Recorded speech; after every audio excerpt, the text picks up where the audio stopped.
ในวันที่16มังกร2026นี้กองก่อสร้างหากฐานการเมืองประจำสวนยางพารานิคม2นิคม4บ้านวังขนานเมืองเหล่างามแขวงสารวันได้สรุปเวียกงานการเคลื่อนไหว6เดือนถ่ายปี2025โดยเป็นเกียรติเขาร่วมของทานโพสีหลวงสุริวัลย์กรรมการพรรคแขวงเลขาพรรคเมืองประธานคณะกรรมการป้องกันศาสตร์ป้องกันความสงบทานพันโทบัวล้านสุริวงศ์คณะประจำพรรคเมืองหัวหน้ากองบัญชาการป้องกันความสงบเมืองเหล่างามทานตื้อวันเวียนห้องอำนวยการบริษัทดักลาฮูโกมีกองบัญชาการทหารเมืองกองก่อสร้างหากฐานการเมืองห้องการบริการประชาชนอำนาจการปกครองบ้านและภาคส่วนที่เกี่ยวข้องเขาร่วมทานพันโทสมใจคำมณีวงศ์หัวหน้าคณะบัญชาภาคสนามได้ขึ้นผ่านบทสรุปเวียกงานการเคลื่อนไหว6เดือนถ่ายปี2025ผ่านมาถือเอาเวียกงานการศึกษาอบรมการเมืองแนวคิดให้พ่อแม่ประชาชนตามแนวทางนโยบายของพรรคกฎหมายของรัฐถือเอาเวียกงานป้องกันศาสตร์ป้องกันความสงบเป็นปัญหาสำคัญนำเอามติคำสั่งและแผนการลงเผยแพร่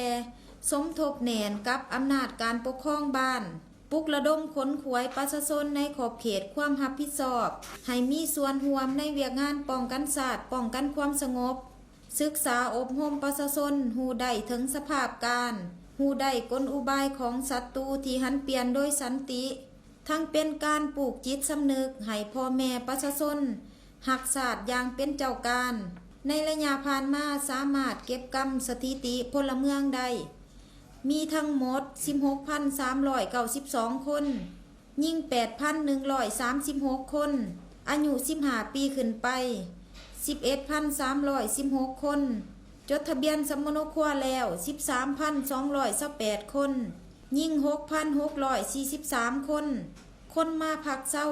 213 คนกักตัวเป้าหมายค้าขายยาเสพติด18 คนยึดของกลางยาบ้าได้5,588 เม็ดรถจักร5 คันสร้างบทบันทึกศึกษาอบรมเป้าหมายเสพยาเสพติด277 คนกักตัวเป้าหมายสุกเสืองสื่อขายขี่ยางพาราที่ผิดระเบียบ35 คน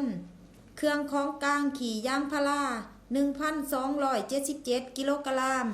รถจักร3 คันรถฮุนได1 คันแก้ไขกลุ่มแก๊งนักเลงอันธพาลก่ออาละวาดตีกัน7 ครั้งนำไปบำบัด5 คนมีอัคคีภัยเกิดขึ้น1 ครั้งในกองประชุมยังได้เสื่อมซึมเอกสารการกาเกียมความพร้อมในการปอนบัตรเลือกตั้งสมาชิกสภาแห่งชาติชุดที่10และสมาชิกสภาประชาชนแขวงชุดที่5การเพิ่มทวีเวียกงานป้องกันบัตรเลือกตั้งสมาชิกสภาแห่งชาติชุดที่10และสมาชิกสภาประชาชนแขวงชุดที่5โอกาสนี้ท่านเลขาพรรคเมืองเหล่างามก็ได้ย่องย่อสมเสยในการจัดตั้งปฏิบัติเวียกงาน6 เดือนผ่านมาและยังได้เน้นหนักกองก่อสร้างหากฐานการเมืองที่ประจำอยู่กลุ่ม5 กลุ่ม6จุดสุมนิคม2นิคม4ให้มีความเข้มแข็งมีสติระวังตัวในการจัดตั้งปฏิบัติเวียกงานวิชาเฉพาะสืบต่อแก้ไขปรากฏการณ์ย่อท่อป้องกันเวียนยามตามแผนยุทธศาสตร์มีแบบแผนวิธีเฮ็ดเวียกให้สอดคล้องกับแนวทางนโยบายของพรรค